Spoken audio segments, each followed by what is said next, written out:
그러면 이제 두 번째 시간입니다. 부동산의 개념과 분류해서 이번 시간에는 이제 토지 용어하고요. 그 다음에 부동산업이라는 게 뭔지, 어떻게 분류가 되는지와 마지막으로 이제 주택의 분류, 이런 것들을 한번 소개를 해드리도록 하겠습니다. 일단 뭐 토지 용어들을 쭉 한번 제목을 확인해 보시면 그냥 그동안은 그냥 아무 개념 없이 썼을 수도 있는데요. 택지라는 개념과 부지라는 개념이 있고요. 후보지, 이행지, 그리고 대지, 맹지, 필지, 획지, 그리고 법지, 빈지, 나지, 건부지, 그리고 뭐 공지, 공한지, 유휴지, 휴한지, 포락지, 선하지, 소지, 한계지, 일단지, 표준지, 표본지까지 이런 토지 용어들이 있습니다. 일단 설명 좀 드리기 전에 칠판 한번 바라봐 주시기 바랍니다. 일단 우리가 반드시 기억하셔야 될 게 토지를 감정평가상 분류를 할 때요. 택지가 있고 농지가 있고 임지가 있습니다. 임지. 그래서 임농택 그래요. 임농택. 근데 택지 안에는 뭐가 있느냐? 그러면 이제 여러분들의 주거지, 상업지, 공업지가 있어요. 주상공. 농지 안에는 뭐가 있느냐? 전, 답, 과수원이 있습니다. 임지 안에는 용제림과 신탈림이 있긴 한데 시험에 나오지는 않습니다. 우리는 딱 두 가지, 택지하고 농지 정도만 기억을 하시고요. 임지 안에는 용제림과 신탈림이 있는데 용제림은 목재라고 생각하시면 돼요. 가구 만들고 침대 만들고 하는 나무를 용제림 이렇게 얘기를 하고요. 신탈림은 이제 우리 석탄 같은 거 생각해 주시면 좋을 것 같아요. 땔감용으로 쓰는 나무를 신탈림 이렇게 얘기를 합니다. 그래서 우리는 중요한 건 이제 건축이 가능한 땅은 주상공, 농지는 전답과수원, 임지는 용제림, 신탈림 이렇게 토지를 분류한다는 것은 기억을 하셔야 되고요. 제가 좀 이따가 이걸 갖다 이제 우리가 세로 분류다 그리고 가로 분류다 이렇게는 얘기를 하겠습니다. 후보지 이행지 할 때 필요해서 그래요. 자, 그러면 정리를 한번 해봅시다. 토지 위에 무엇이 있는지 봤더니만 주택이 있고 상가가 있고 공장이 있고 도로가 있고 철도가 있고 하천이 있고 등등등등이 있는데 토지를 분류할 때 가장 중요한 구분 기준이 뭔지 아세요? 바로 건축이 되느냐 또는 건축이 안 되느냐입니다. 건축이 되는 땅이 있고요. 건축이 안 되는 땅이 있는데 건축이 되는 땅을 뭐라 부르냐면 건축이 되는 땅을 택지라고 불러요. 건축이 되는 땅을 택지. 자, 그럼 건축이 되는 땅을 받고 건축이 안 되는 땅까지를 합쳐서 부지라고 합니다. 그래서 앞으로 여러분들 그 택지하고 부지를 구분하는 가장 중요한 구분 기준은 건축이 되느냐 건축이 안 되느냐로 구분하시면 됩니다. 건축이 되는 땅은 뭐라고요? 택지. 종류는 3개, 뭐요? 주, 상, 공 하시면 되고요. 부지는 조심하셔야 됩니다. 건축이 되는 땅을 포함합니다. 우리 앞에서 협의광해 했듯이 협의에 토지와 거정청물이 있었고 광해도 토지와 거정청물이 있고 준부동산이 추가되었지 않습니까? 그죠? 부지도 건축이 가능한 땅을 받고 건축이 불가능한 땅까지 합쳐서 부지라고 하는 겁니다. 그래서 부지는 좀 포괄적인 개념이에요. 건축이 가능한 땅도 되고 건축이 불가능한 땅도 되고. 그래서 공부하실 때 택지를 얘기할 때는 주택택지, 상가택지, 공장택지만 돼요. 있을 수 없는 말. 도로택지, 철도택지, 하천택지는 있을 수가 없는 말입니다. 부지를 얘기할 때는 주택부지, 상가부지, 공장부지도 되고 도로부지, 철도부지, 하천부지도 되고 그래요. 부지는 어디에 포함되는? 뭐를 포함하는? 택지를 포함하는 개념이고 택지는 어디에 포함되는? 부지에 포함되는 그런 개념이 됩니다. 참고로 세계 어느 도시를 가도요. 세계 어느 도시를 가도 가장 도심에는 뭐가 있냐면 상업지가 있어요. 그 다음에 뭐가 있냐면 주거지가 있고요. 그 다음에 공업지가 있습니다. 그 다음에 이제 뭐가 있냐면 농업지가 있어요. 임업지는 제가 잘 안 다룬다 그랬으니까. 그럼 제가 지금 노란색으로 표시하는 부분.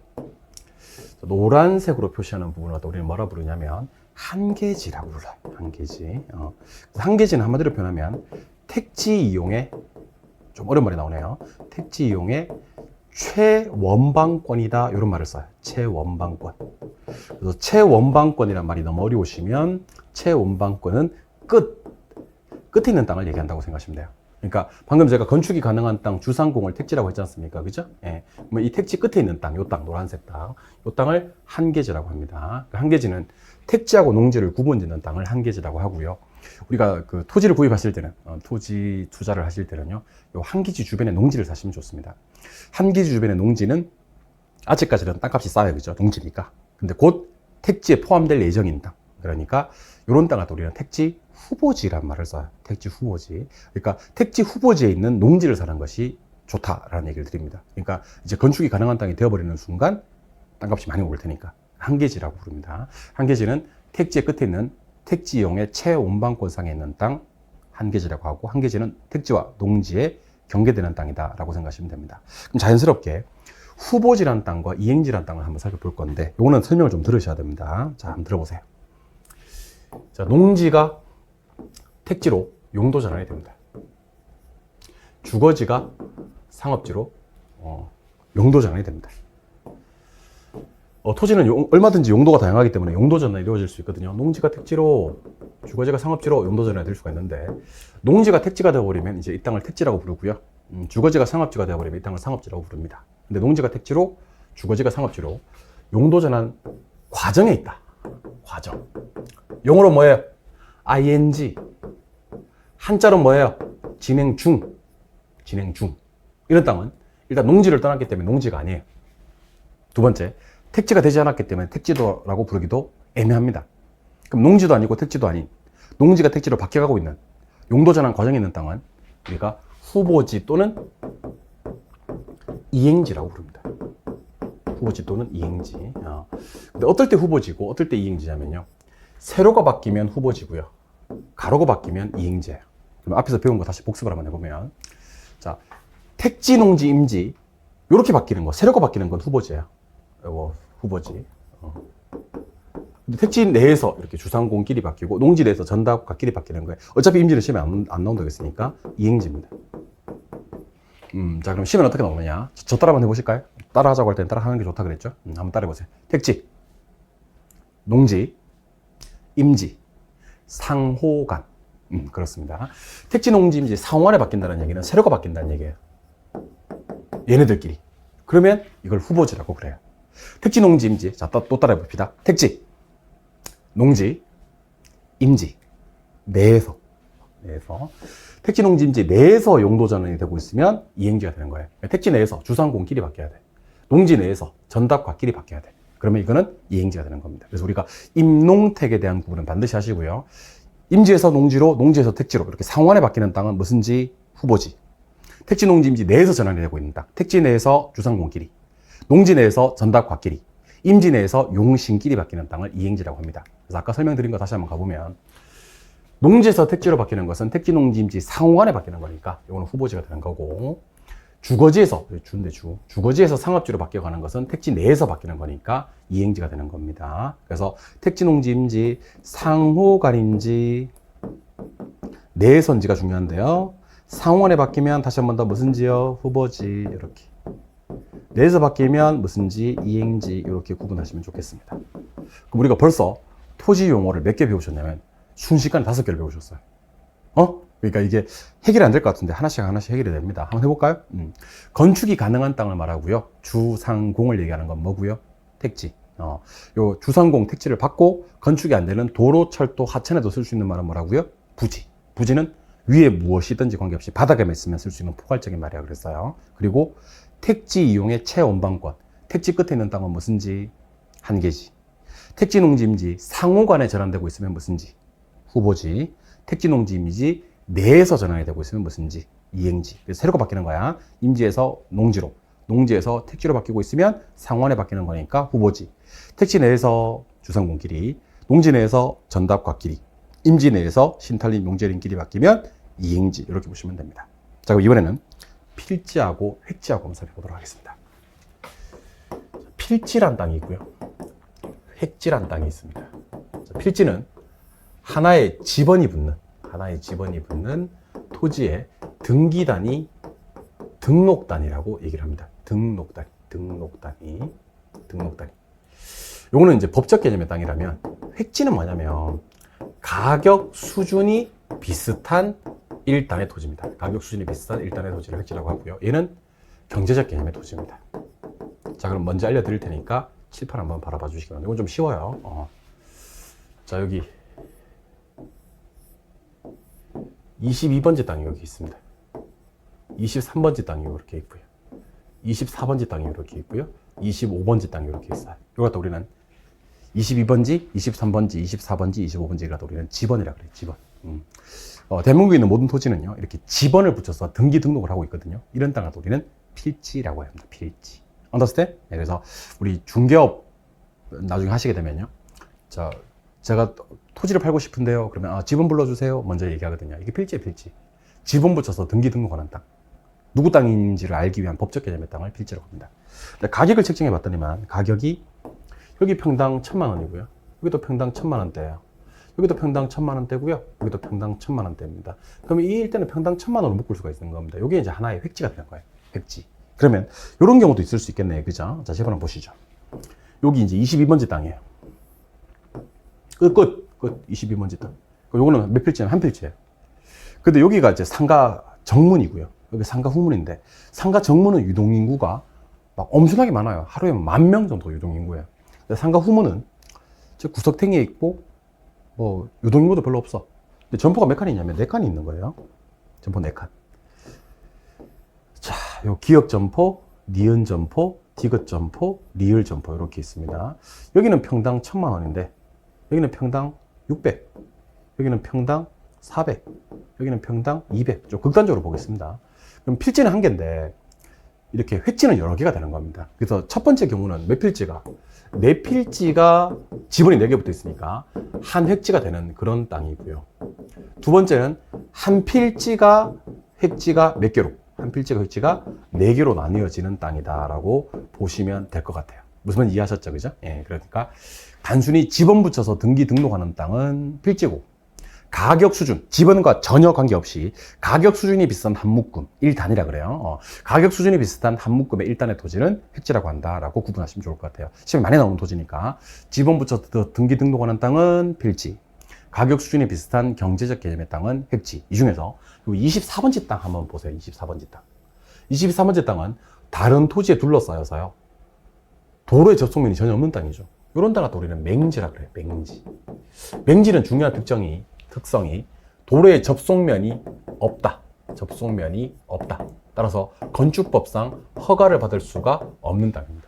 그래서 맹지가 뭐예요? 그러면 다른 토지에 둘러싸여서 도로의 접속면이 전혀 없는 땅이다. 건축법상 허가를 받을 수가 없다라고 기억하시면 좋을 것 같아요. 오케이? 그럼 순식간에 우리 토지용어를 몇 개 배우셨냐면 8개를 배우셨어요. 순식간이죠. 계속 갑니다. 알 때까지. 자, 우리 건축이 가능한 땅 주상공은 뭐였고요? 택지. 이거 받고 건축이 안 되는 땅까지는 부지. 택지의 끝에 있는, 택지용의 최원방권상에 있는 땅은 한계지. 자, 택지, 농지, 임지, 상호간에 전환이 되고 있으면 후보지. 택지 내에서, 농지 내에서, 임지 내에서, 택지, 농지, 임지 내에서 전환이 되고 있는 땅은 이행지. 지번 붙여서 등기 등록하는 땅은 필지. 가격 수준이 비슷한 경제적 개념의 땅은 획지. 이렇게 얘기를 하는 겁니다. 오케이? 예. 그리고 도로의 접속면이 전혀 없어서 허가를 받을 수 없는 땅은 뭐요? 맹지. 이렇게 보시면 되는 겁니다. 이해하셨죠? 예, 어려운 개념은 아니죠. 계속 갑니다. 이번에는 나지라는 땅하고요, 건부지라는 땅에 대해서 좀 살펴보도록 하겠습니다. 나지와 건부지. 나지는 토지 위에 건축물이 없는 땅이고요, 건부지는 토지 위에 건축물이 있는 땅입니다. 그래서 일단 둘 다 땅만 얘기를 한번 해볼 거예요. 땅만. 그러니까 이 땅, 건축물이 없는 땅, 건축물이 있는 땅. 건축물이 없는 땅은 나지고요, 건축물이 있는 땅은 건부지인데, 일단 나지는 개념을 좀 정리하셔야 됩니다. 얘는 첫 번째, 건물이 없어야 돼요. 두 번째는요, 공법상 제약은 있어야 돼요. 세 번째, 사법상의 제약이 없는 땅입니다. 사법상의 제약이 없는 땅입니다. 나지 할 때 나자가 한자로 표현하면요, 벗을 나자를 말합니다. 벗는다. 나체 하면 옷을 하나도 걸치고 있는 상태가 아닐 때, 옷을 하나도 걸치고 있지 않는 상태를 나체라고 하듯이, 나지는 토지 위에 건축물이 없는, 걸리적거리는 게 없는 땅입니다. 근데 하나 조심하셔야 될 것은, 우리나라에 있는 모든 토지는 공법상 제약은 받습니다. 지하물이 벗다가 공법상 제약까지 벗으면 안 된다는 얘기야. 공법상 제약은 무조건 받는다는 뜻이에요. Understand? 네, 그래서 나지를 공부하시는 방법은 편하게 기억을 하실게요. 나지의 나자가 이렇게 되거든요. 이런 나자를 써요. 이 나자가 무슨 나자냐면 벗을 나가 됩니다. 벗을 나자. 그러니까 나체. 전부 다 벗어버리면 전나라고 합니다. 반만 벗어버리면 반나 이렇게 얘기를 합니다. 벗는다라는 게, 걸리적거리는 게 없다라는 게 나 할 때 이 나지의 나자입니다. 그러면 나지는 벗어야 되는데 뭘 벗으면 안 된다? 우리나라에 있는 모든 땅은 공권력의 범위 내에 있기 때문에 공법상 제약을 벗으면 안 된다. 나지는 공법상 제약은 있다 해놓고 출발하는 게 좋아요. 그러면 이제 편안하게 건물 없고요, 사법상의 제약이 없는 땅입니다. 그러니까 낮이는 원래 없는 땅인데 공법상 제약은 없을 수가 없다. 모든 토지는 공법상의 제약을 받는다. 그럼 일단 건물 없고 사법상 제약만 없다고 해야 되겠지. 공법상 제약을 안 받는 땅은 없으니까. 그런 땅은 낮이. 건축물 이미 들어선 땅은 건부지. 이렇게 보시는 겁니다. 근데 건부지를 공부하시면서 기억하셔야 될 용어가 하나 있습니다. 그게 바로 이건 부동산 공법 시간에 열심히 배우실 텐데 건폐율이라는 단어예요. 건폐율. 자, 건폐율은 일단 나중에 공법 시간에 배울 거기 때문에 제가 이렇게만 좀 소개해 드릴게요. 대지 면적분의 건축 면적 곱하기 100 하면 이게 건폐율이 됩니다. 그래서 건폐율 외우실 때는 건대 이렇게 하시면 돼요. 건대. 그 수도권 전철 2호선에 보면 건대 입구역 이쪽이죠. 건대 입구역. 건대. 예. 건폐율은 건대 이렇게 하시면 됩니다. 건폐율은 건대. 예를 들면 이렇게 한번 보겠습니다. 대지 면적이 100평인 땅이 있습니다. 대지 면적이 100평. 근데 이 지역에 건폐율이 50%인 지역이에요. 건폐율이 50%. 그러면 몇 평은 지어야 되냐면 50평은 지어야 됩니다. 50평을 이렇게 짓고 나머지 50평은 의무적으로 비워놔야 됩니다. 그러면 건물 짓고 남은 땅 여기 보이십니까? 이런 부분의 땅을 공지라고 합니다. 그래서 우리 아까 위에 그림에서 공지를 한번 찾아보면 이 부분, 자 제가 형광펜으로 한번 보여드릴게요. 그 형광펜 파란색 좀 거시기한데 연두색으로 이 부분이 공지가 되는 거예요. 그러니까 제가 지금 연두색으로 표시하는 부분, 이 부분이 공지가 되는 거예요. 그러니까 공지를 확보해야 되는 이유는 여러 가지 이유가 있는데요. 만약에 정부가 건폐율 없이 건물을 지어라라고 한다면 아마 토지 소유자는 건물을 꽉 메워서 건축을 해버릴 겁니다. 그럼 어떤 문제가 생기냐면 일단 일조권 조망권 문제, 그 다음에 통풍이나 채광 문제, 아니면 프라이버시 문제, 아니면 재난 시에 뭐 이렇게 피난이라든지 이런 문제가 생길 수가 있다는 겁니다. 따라서 대한민국에 있는 모든 건축물은 건폐율의 규정에 맞게 건축을 하도록 되어 있고 이때 건물 짓고 남은 부분의 땅이 공지가 됩니다. 공지할 때 공지하는 그럼 무슨 공지하겠어요? 빌공짜가 되겠죠. 근데 이 공지랑 비교하셔야 될 땅이 하나 있습니다. 비교하셔야 될 땅 바로 공한지입니다. 공한지. 자, 그럼 지금부터 공한지가 뭔지를 알려드릴 건데요. 공한지는 이런 땅을 공한지라고 합니다. 일단 공한지는 건폐율 때문이 아니라는 얘기를 하고 싶어서 도시토지란 말을 쓸 겁니다. 도시토지. 도시는 건폐율이 높은 지역입니다. 그런데도 비워놨어. 비워놓은 이유가 뭔지 아세요? 투기 목적으로 방치하면서 비워놓은 거지. 방치하면서 무슨 목적으로? 집가상승 목적으로. 여러분들 혹시 간혹 한 번씩 뭐 강남이나 종로나 홍대나 뭐 이태원이나 이런 번화가 같은 데 가면요, 분명히 그런 번화가 금싸라기 땅에다가 건물 안 짓고 비워놓은, 그래서 뭐 유료 주차장 용도로 활용되고 있는 땅들이 있을 겁니다. 그거 왜 그러고 있는지 아세요? 걔가 왜 그러는 걸까요? 방치하고 있는 거예요. 그러니까 아직까지는 그 땅값이 자기 눈높이 안 올라온 거야. 조금 더 올라오면 싹 밀어버리고, 유료 주차장 같은 거는 뭐 밀 것도 별로 없어, 그지? 거기다가 건물 올리려고. 그러니까 투기 목적으로 집가 상승을 기대하고 방치하는 그런 땅을 공한지라고 합니다. 그래서 공지와 공한지는 둘 다 공으로 출발하기 때문에 좀 헷갈릴 수가 있으니 처음부터 건물 짓고 남은 땅이요 그러면 공지, 도시 토지로서 투기 목적으로 방치하고 있는 땅이요 그러면 공한지, 이렇게 구분하여 정리하시면 좋겠습니다. 무슨 이해하셨죠? 예. 그래서 공지와 공한지는 건폐율 때문에 어쩔 수 없이 짓고 남겨준 땅은 공지, 도시 토지로서 투기 목적으로 방치하면서 남겨놓은 땅은 공한지, 이렇게 기억하시면 좋겠다라는 얘기를 드립니다. 이번에는 법지 빈지를 좀 소개해 드릴게요. 법지 빈지. 자, 법지와 빈지인데 일단 좀 쉽게 정리를 하고 가도록 하겠습니다. 자, 법적 소유권이 있어. 그런데 아무짝에 이용 가치가 없어. 이런 땅을 법지. 반대입니다. 반대. 정확히 반대입니다. 법적 소유권은 없어. 근데 이용 가치는 있어. 이런 땅을 빈지라고 하고, 참고로 빈지는 바다와 육지 사이 해변 토지이기 때문에 바닷가에서 주로 볼 수 있는 땅이라고 해서 바닷가라고 부르기도 합니다. 자, 그러면 제가 소개를 해드릴 테니까 칠판 한번 바라봐 주시기 바랍니다. 자, 여기가 갑의 땅이에요. 여기가 을의 땅이고, 갑이 집 짓고 잘 살고 있어요. 을도 집 짓고 잘 살고 있고요. 근데 갑과 을이 하루는 이런 얘기를 합니다. 과연 내 땅이 어디까지고 당신 땅이 어디까지인지 잘 모르겠네. 측량 한번 해봅시다. 그래요. 근데 보통 이제 나중에 지적법 시간에 자세하게 배웁니다만은, 그 경사진 땅에 측량을 할 때는요, 경사 상단면과 하단면 중에서 하단면을 끊어요. 여기 측량을 해버립니다. 그러면 여기 빗금친 땅 한번 보이시죠? 경사진 땅. 요런 땅은 누구 땅이냐면 을 땅입니다. 을 땅. 근데 을은요, 별로 좋아라 하지 않습니다. 여러분. 자기 면적으로 들어와도. 왜냐면 이런 땅은요, 그 윗집이 비 오고 바람 불고 태풍 오고 그러면 아랫집을 덮칠 가능성이 있어요. 그래서 이런 땅은 축대, 뭐 옹벽이라고 하게 돼요. 옹벽의 설치로 활용을 많이 하는 땅입니다. 괜히 골치 아픈 땅이죠. 이런 땅을 법지라고 해요. 법지는 보셔서 아시겠지만 분명히 의뢰 땅이 맞아. 법적 소유권이 있어. 하지만 아무짝에 이용 가치가 없지. 그런 땅을 법지라고 하는 겁니다. 법적으로는 분명히 일당이 맞는데 경사진 땅이고 축대나 옹벽 등의 설치, 토사 유출이나 붕괴를 막기 위해서 축대나 옹벽 등의 설치를 활용하지 괜히 쓸모는 없는 땅, 그런 땅을 법지라고 하는 겁니다. 법적으로는 내게 맞는데 이용 가치가 없는 땅, 그런 땅을 법지라고 하는 겁니다. 이해하셨죠? 예. 빈지는 우리 서해안으로 한번 가볼까요? 서해안. 자, 서해안에 가면 뭐가 있냐면 조석 간만의 차라는 게 있어요. 물이 가장 찼을 때와 물이 가장 쓸려 나갔을 때. 물이 가장 찼을 때를 만조수위선이라고 하고요. 물이 가장 쓸려 나갔을 때를 간조라고 합니다. 그럼 간조 아랫부분은 바다죠, 바다. 간조와 만조 사이는 간석지라 그래요. 간석지가 좀 이해가 안 되시면 갯벌이라고 생각하시면 돼요. 근데 지적공부의 토지 등록이 바로 이루어지는 것이 아니라 일정 공간을 남겨두고 토지 등록이 이루어집니다. 자, 그럼 지금부터 제가 빗금 친 부분도 보셔야 되겠네요. 자, 이렇게 빗금 치는 부분은 등록이 됐어요, 안 됐어요?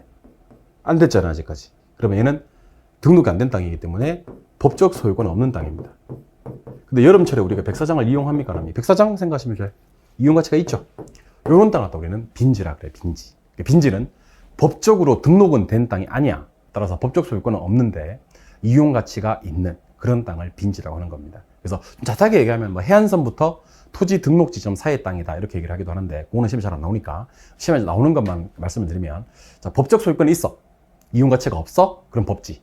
반대로 법적 소유권은 없어. 근데 이용 가치는 있어. 그런 땅은 빈지. 이렇게 보시면 되는 겁니다. 무슨 말 이해하셨죠? 예, 그래서 법적 소유권은 있는데 이용 가치가 없으면 법지. 법적 소유권은 없는데 이용 가치가 있다. 그러면 그거는 빈지. 이렇게 기억하시는 겁니다. 그래서 우리 그런 경우 있을 겁니다. 왜?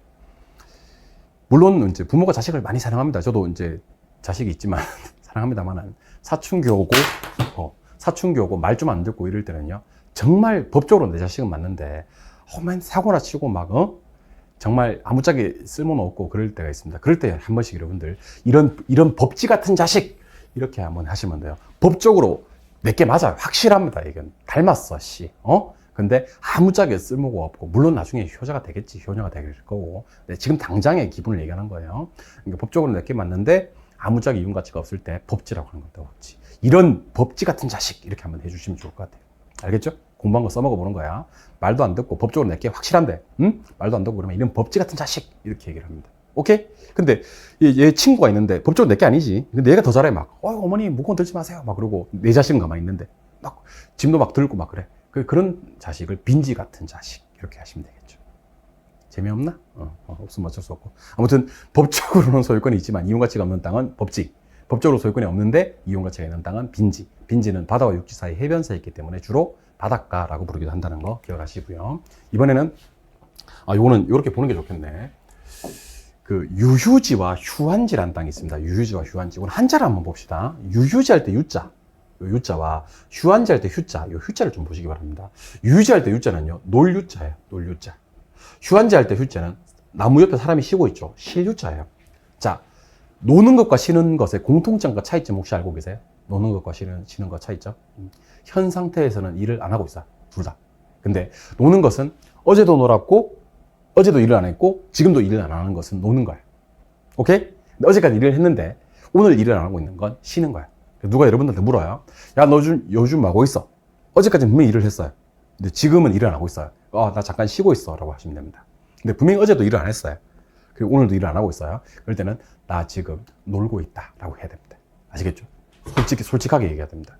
그러니까 계속 놀고 있는 건지 아니면 일하다가 잠깐 쉬고 있는 건지. 결국 바람직하지 못하게 놀리는 땅이 있고요. 정상적으로 쉬게 하는 땅이 있습니다. 쉬게 하는 땅은 주로 인삼밭처럼 지력 회복 때문에 쉬는 거고요. 노는 것은 바람직하지 못하기 때문에 바람직스럽지 못하게 놀리는 땅은 유휴지가 되는 겁니다. 근데 우리 시험은 다행히 객관식 시험이라서 유휴지, 휴한지 이렇게 다 할 필요가 없고요. 당분간은 첫 번째 글자만 기억하시기 바랍니다. 자, 시험에서 바람직하지 못하게 놀리는 땅이요. 그러면 유로 출발하면 됩니다. 휴지. 정상적으로 쉬게 하는 땅은 그러면 휴한지 이렇게 얘기하시면 됩니다. 놀고 있는 땅 휴지, 쉬고 있는 땅 휴한지 이렇게. understand? 좋아요. 그래서 한번 정리를 한번 해보면 건폐율 때문에 짓고 남겨진 땅은 공지, 도시 토지로서 지가상승 기대하고 방치하는 땅은 공환지, 바람직하지 못하게 놀리는 땅은 유휴지, 정상적으로 쉬게 하는 땅은 휴환지. 하지만 당분간은 쉬고 있는 땅, 휴로 출발하는 땅, 놀고 있는 땅은 유로 출발하는 땅, 건폐율 때문에 짓고 남겨진 땅은 공지, 도시 토지로서 지가상승 기대하면서 방치하는 땅은 공환지. 이렇게 하시면 됩니다. 나머지 땅들은 편하게 따라오시면 돼요. 자, 원래 지적공부에 등록된 전 답이었는데 수면 밑으로 잠겨버린 땅, 그러니까 전답이 하천으로 변해버린 땅은 포락지란 말을 써요. 포락지. 그러니까 원래 지적공부에 등록된 전답이었는데 하천이 범람해서 하천으로 변해버렸다. 이런 땅은 포락지. 고압 전선 아래에 있는 토지. 이건 쉽죠. 고압 전선 아래, 산화지라고 합니다. 택지 등으로 개발되기 이전 상태 그대로의 토지. 그러니까 개발되기 이전 상태 그대로의 토지를 갖다 우리는 소지, 원지라고 합니다. 소박한 땅, 원시적인 땅, 이렇게 이해하시면 됩니다. 개발되기 이전에 자연 상태 그대로의 토지. 아까 했던 거, 택지 이용의 최원방권, 그러니까 택지 끝에 있는 땅을 뭐라고 부르냐면 한계지라고 합니다. 한계지. 그리고 이 땅은 두 필지 이상입니다. 근데 용도상 불가분한 관계라서 하나로 봐버리는 땅이 있어요. 두 필지 이상인데 용도상 불가분한 관계에 있어서 하나로 봐버리는 땅을 1단지라고 합니다. 그러니까 두 개를 하나로 보는 땅이에요. 왜요? 용도상의 불가분한 관계에 있어서. 그래서 용도상 불가분한 관계에 있는 두 필지 이상의 1단의 토지는 1단지. 그리고 표준지와 표본지가 있는데 우리는 당연히 표준지만 공부하시면 됩니다. 우리 뒤에 가시면 어떤 걸 공부하시냐면 표준지 공시지가라는 땅을 공부하시게 되세요. 감정평가로서 공부하시게 됩니다. 그래서 표준지 공시지가는 뭐냐면 전국의 필지가 약 한 4천만 필지 되는데 그 중에서 50만 필지를 샘플로 뽑아요. 그래서 2월 말에 개별 공시지가 발표하기 전에 표준지 공시지가라는 걸 먼저 발표합니다. 그래서 공부하실 때 이렇게 공부하시면 됩니다. 지가를 공시하기 위해서 선정되는 땅의 이름은 뭡니까? 그러면 표준지 공시지가 이렇게 얘기하시는 겁니다. 공시지가. 지가를 공시하기 위해서 선정된 땅은 표준지고요. 표본지는 몰라도 돼요. 지가 변동을 측정하기 위해서 선정된 땅. 지가 변동을 측정하기 위해서 선정된 땅은 표본지인데 표본지가 중요한 게 아니고 표준지를 자꾸 시험에서 표본지로 낸다는 겁니다. 그런데 한 끗 차이라고 너무 어려워할 필요가 없는 게 나중에 우리는 표준지 공시지가라고 계속 반복적으로 공부하기 때문에 자 보세요. 지가를 공시하기 위해서 선정된 땅이 뭐예요? 그러면 표준지 이렇게 표본지가 아니다. 표본지는 지가 변동을 측정하기 위해서 선정된 땅을 표본지라고 하는데 그런 게 있다 정도만 기억하시면 되는 거예요. 언더스탠? 예, 그렇게 해서 여러분들 못 믿는 건 아니지만 여러분들 요거 이해했는지 못했는지 제가 테스트 한번 해봐도 될까요? 테스트. 자, 그럼 앞으로 가서 다시 한번 정리해 봅니다. 자, 여러분들도 지금 페이지 몇 쪽이죠? 페이지 13쪽. 13쪽을 펴시고 따라오시면 좋겠습니다. 자, 형광펜 한번 꺼내볼까? 자, 우리 형광펜 꺼내서. 형광펜 꺼내서. 이번에는 노란색 한번 해볼까? 좋습니다. 노란색. 택지가 뭡니까? 그러면 건축할 수 있는 땅이에요. 건축물을 건축할 수 있는 땅. 어떤 거 있어요? 그러면 주, 상, 공. 이렇게 하시면 됩니다. 건축할 수 있는 땅으로서 주, 상, 공. 잘 안 보이네? 노란색. 그러면 이거, 저는 연두색으로, 보라색으로 할게요. 그래서 건축할 수 있는 땅으로서 주, 상, 공. 그러면 택지요. 건축용지뿐만 아니고, 건축용지는 당연히 되고, 건축이 불가능한 땅. 주로 어떤 거냐면, 하천, 철도, 수도. 이렇게도 쓸 수 있는 바닥 토지, 포괄적인 단어. 이렇게 되면 부지가 되는 겁니다. 그래서 건축할 수 있는 주상공은 택지. 건축용지 받고 건축이 불가능한 하천, 철도 등에서 쓸 수 있고 포괄적인 바닥 토지 그러면 부지. 자, 택지농지, 임지, 상호간 전환이 되고 있는 상환에 전환이 되고 있으면 세로가 바뀌는 거니까 후보지. 택지농지, 임지 내에서 전환이 되고 있는 그러면 이행지가 됩니다. 상호간 되고 있으면 후보지, 내에서 되고 있으면 이행지 이렇게 보시면 되고요. 계속. 자, 대지는 지금은 공부할 필요 없고요. 맹지. 도로의 어떤 접속면도 가지지 못하는 그런 토지고요. 건축이 불가능한 토지다 기억하셔야 되겠죠. 필지액지 가볼까요? 필지액지. 필지액지는 직원 붙여가지고요. 등기 등록하는 땅은 필지, 오늘 법적 개념의 땅이고요. 가격 수준이 비슷한 일단의 토지로서 경제적 개념의 토지는 무슨지, 획지 이렇게 보시면 되겠죠. 법지빈지는요, 됐고 여기서 한번 써버리시는 게 좋아요. 뭐라고 쓰시냐면 법지는 법적 소유권은 있는데 이용 가치가 없어요. 이렇게 쓰시면 되고요. 빈지는 법적 소유권이 없는데 이용 가치는 있어요. 이렇게 쓰시면 됩니다. 법 있고 이용 가치 없으면 법지, 법적 소유권은 없는데 이용 가치가 있으면 빈지 이렇게 보시는 겁니다. 아시겠죠? 예. 나지도 한번 써버리시는 게 좋겠습니다. 나지는 뭐 없고요. 건물 없고요. 공법상 제약은 있고요. 사법상 제약이 없는 땅 이렇게 한번 써보시는 게 좋습니다. 사법상 제약이 없는 땅. 그래서 공법상 제약이 있고 나머지는 다 없다 이렇게 공부하시면 되고요. 건부지는 건물이 들어서 있는 토지다 이렇게 보시면 되겠네요. 기타 용어도 형광펜 처리 좀 할까요? 예. 공지는요 건물 짓고 남은 땅을 얘기하는 거라 그랬습니다. 건물 짓고 남은 땅. 그래서 건폐율 같은 공적 제한 때문에 악내에서 건축하지 않고 남겨둔 토지 이렇게 보시면 되고요. 공환지는 일단 도시 토지에 있는데 집가 상승 기대하고 방치하는 땅 이렇게 하시면 되겠고요. 유휴지는 놀리는 토지 요거 기억하시고요. 휴환지는 쉬게 하는 토지 요거 기억하시면 돼요. 포락지는 지적공부에 등록은 됐는데 수면 밑으로 잠긴 토지고요. 고압전선 아래는 선하지. 개발되기 이전 상태, 자연 상태 그대로의 토지는 소지. 택지의 체험방권, 택지의 체험방권상에 있는 땅 한 개지.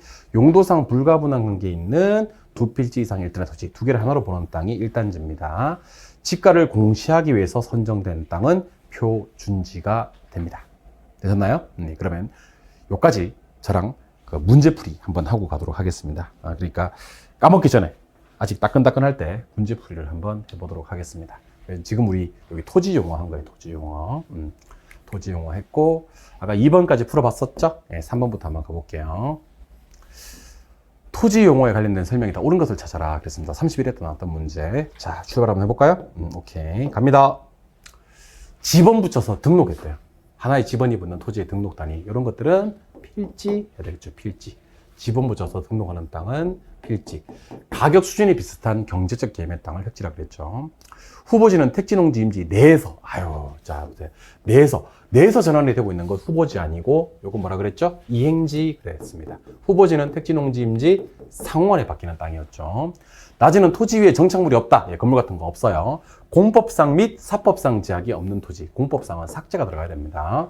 지하물이 낮이라도 공법상 제약을 안 맞는 땅은 없다 그랬습니다. 공법상 제약이 있습니다. 부지는 자연상태 그대로의 토지. 아직 개발되기 전에 자연상태 그대로의 토지는 소지라고 해야 되겠죠. 소지 또는 원지라 그랬습니다.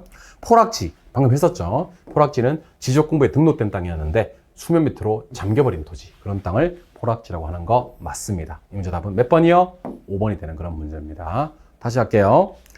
지번 붙여서 등록하는 땅은 획지 아니고 필지. 택지농지 임지 상환에 전환되고 있는 토지가 후보지고요. 택지농지 임지 내에서 전환되고 있는 땅은 이행지. 정착물 없고 사법상 제약만 없는. 거꾸로 말하면 공법상 제약은 있는 토지. 공법상 제약을 안 받을 수는 없다 그랬어요. 이런 땅은 나지. 자연상태 그대로의 토지는 부지 아니고 소지. 지적공부에 등록된 토지가 물에 침식되어서 수면 밑으로 잠겨버리는 땅은 포락지가 맞습니다. 3번 정답은 5번이요. 오케이? 네. 4번으로 갑니다. 토지 이용 목적과 활동에 따른 토지 관련 용어에 관한 설명이다. 옳은 것을 찾아라 그랬습니다. 먼저 1번. 부지는 건부지 중 건물 제외하고 남은 토지로서 건축법령에 의한 건폐율 등의 제한 때문에 비어있는 땅이다 라고 되어 있는데 건물 짓고 남은 땅은 뭐라 그랬죠? 공지라 그랬죠. 공지. 부지는요. 건축이 가능한 땅을 받고 건축이 불가능한 땅을 모두 포괄하는 단어가 부지가 되겠고 건물 짓고 남은 땅은 공지요. 그 다음에 하나의 등록 단위. 조금 더 정확하게 얘기하면 지번 붙여서 등기 등록한다는 말을 쓰면 더 좋았을 뻔했네요. 지번 붙여서 등기 등록하는 땅은 대지 아니고 필지요. 필지. 그다음에 소유권이 인정이 되는 전 답이었는데 지번이 델토돼서 무너져 내려서 하천으로 변해버린 땅, 수면 밑으로 잠겨버린 땅은 빈지 아니고 포락지라고 했는데 포락지. 빈지는 바다와 육지 사이 해변 토지 소유권이 인정되지 않는 땅이죠. 그럼 여기 보니까 바다와 육지 사이에 있는 해변 토지라는 말이 나왔죠. 요게 빈지죠. 그래서 3번, 4번은 빈지와 포락지 제목을 바꾸시면 될 것 같아요. 요게 빈지죠. 빈지. 3번, 4번은 제목이 바뀌었습니다.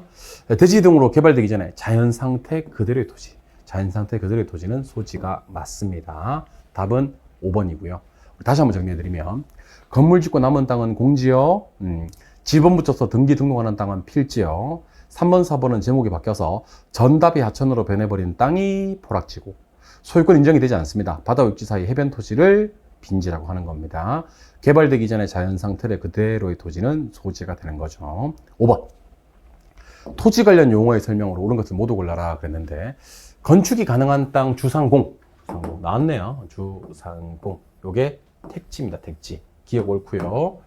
용도상 불가분한 관계 있는 두 필지 이상의 일단의 토지, 이런 것은 두 개를 하나로 보는 땅이라고 해서 일단지라고 있었습니다. 획지가 아닙니다. 획지는 가격 수준이 비슷하다라는 말이 나와야 됩니다. 지가를 공시하기 위해서 선정되는 땅, 이거는 뭐라고 하라 그랬어요? 무슨 지 공시지가? 표준지. 표준지 공시지가. 표준지 공시지가. 그래서 지가를 공시하기 위해서 선정된 땅은 잘 안 쓰지네. 표준지입니다. 표본지 아니고. 택지농지인지 상호간 또 나왔죠. 상호간에 전환되고 있는 땅은 후보지. 내에서 전환이 되는 땅이 이행지. 이렇게 해서 맞는 건 기억 하나밖에 없는 문제. 정답은 1번이 되는 그런 문제가 됩니다. 토지용어는 방금 배운 게 시험에서 그대로 나오는 거니까 크게 어렵지 않게 해결하실 수가 있다라는 생각이 듭니다. 하실 수 있겠죠? 오케이. 그리고 다시 돌아가서 부동산업에 대한, 주택의 용어는 뭐 다음에 하도록 하고요. 부동산업에 대한 얘기를 좀 한번 해보도록 하겠습니다. 15쪽에 부동산업. 자, 출발합니다. 자, 부동산업을 대분류, 중분류로 분류하면 1개, 소분류로 분류하면 2개, 세분류로 분류하면 4개, 세세분류로 분류하면 11개가 분류가 됩니다. 그래서 여러분들은 주로 대분류, 중분류, 소분류, 세분류, 세세분류까지 기억을 하셔야 됩니다. 자, 출발 한번 해볼게요. 요거는 이제 단순 암기인데 제가 한번 그 암기를 시도해 볼 테니까 열심히 따라오시는 겁니다. 좀 적극적으로. 이걸 처음부터 암기를 해놓으시면 참 좋아요. 방법이 없어. 이건 그냥 암기야. 그냥 우리나라 표준산업분류표라는 게 있어요. 한국표준산업분류표상 부동산업의 분류입니다. 우리가 그래도 부동산업계에 종사하는 사람으로서 부동산업이 어떻게 분류되는지를 모르는 건 좀 곤란합니다. 아시겠죠? 출발하겠습니다. 부동산업은 임대공급업과, 이건 어쩔 수 없어요. 임대공급업과 관련 서비스업으로 분류할 수가 있습니다. 부동산업은 임대공급업과 관련 서비스로 분류한다. 이게 소분류. 자, 지금부터 중요합니다. 세분류와 세세분류는 중요합니다.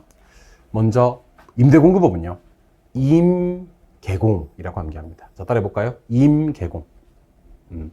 우리 공인중개사 과목은요, 민법, 개론, 공법과 중개, 공시, 세법, 이렇게 6과목으로 분류되거든요.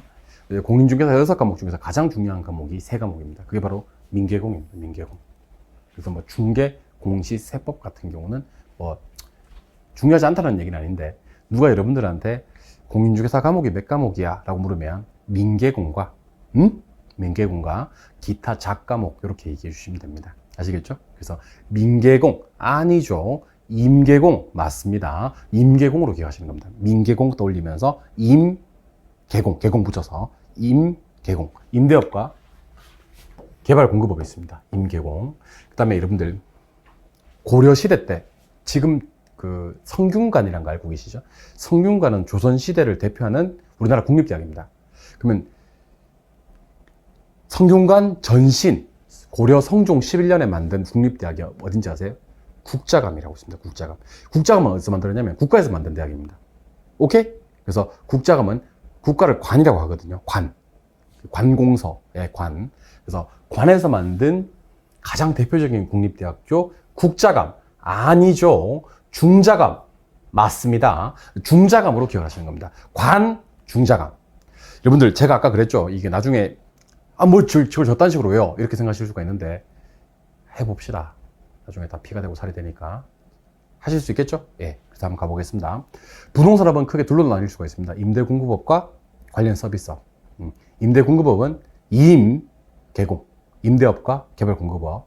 그 다음에 관련 서비스업은 관, 중자감. 관에서 만든 국립대학교 중자감. 민개공 아니죠.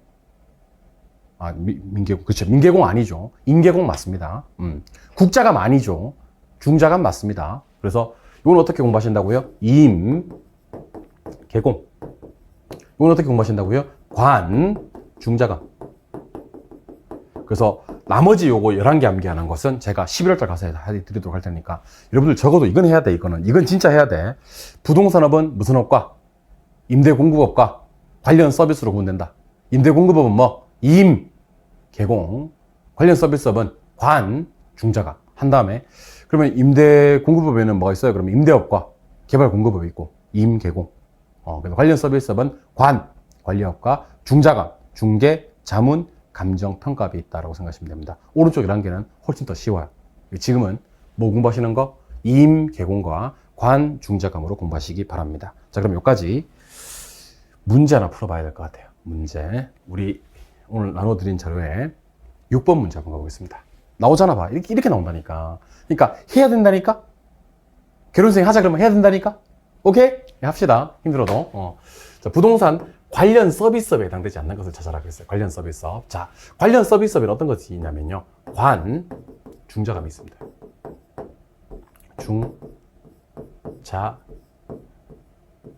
안 써진다, 진짜. 중자감이 있습니다. 중자감이 있습니다. 그러면 관련 서비스업과 구분하셔야 될 게 뭐가 있냐면 임대공급업이 있거든요. 임대공급업. 임대공급업에는 어떤 것들이 있냐면요. 임개공이 있습니다. 이거 찾으란 얘기예요. 임개공. 그래서 뒤에 가서 배우실 건데 투자자문업, 관리, 중자감의 중개대리, 관리업 이런 것들이 있는데 개발공급업. 이 개발공급업은요. 임개공의 개발공급업은 임대공급업에 속하지 관련 서비스업에 속하는 게 아닙니다. 관리 여기 있지. 중개 여기 있지. 감정평가, 투자자문, 이게 투자자문입니다. 자문. 그 다음에 주거용 관리, 비주거용 관리 둘 다 관리고 중자감은 다 있고요. 임대공급업에 임개공이 있으니까 개발공급업은 관련 서비스업이 아니라 임대공급업이다 해서 이 문제 답은 4번이 되는 그런 문제입니다. 이 문제는 어떻게 공부를 하시냐면 부동산업은 크게 임대공급업과 관련 서비스업으로 나뉘어진다. 임대공급업은 임개공, 오케이. 관련 서비스업은 중자감 이렇게 있다는 걸 기억하시고 11개까지는 아직까지 좀 어려울 것 같아요. 11개까지는 아직까지 좀 어려울 것 같고 4개 정도만 확실하게 한번 기억해 보시기 바랍니다. 암기 방법 다시 한번 더. 부동산업은 임대공급업과 관련 서비스업이 있는데 임대공급업은 어떻게 해요? 임개공. 관련 서비스는 어떻게 해요? 중자감. 국자감 아니죠? 중자감 맞습니다. 민개공 아니죠? 임개공 맞습니다. 이렇게 구분하시는 겁니다. 그래서 답이 4번인 이유는 관련 서비스업에는 개발공급업이 없다. 개발공급업은 임개공에서 임대공급업에 속한다. 그렇게 기억하시기 바랍니다. 아시겠죠? 예. 좀 쉬셨다가 이제 마지막 3번째 토지 특성. 좀 난이도가 높아지는 파트입니다. 왜냐하면 어려워서 어려운 게 아니고 암기해야 될 것들이 좀 많이 생겨요. 그래서 오늘은 다 암기는 못한다 하더라도요. 기본적인 사항, 기본적인 이해는 한번 해보도록 하겠습니다. 좀 쉬었다가 토지 특성 마무리하도록 할게요. 쉬겠습니다.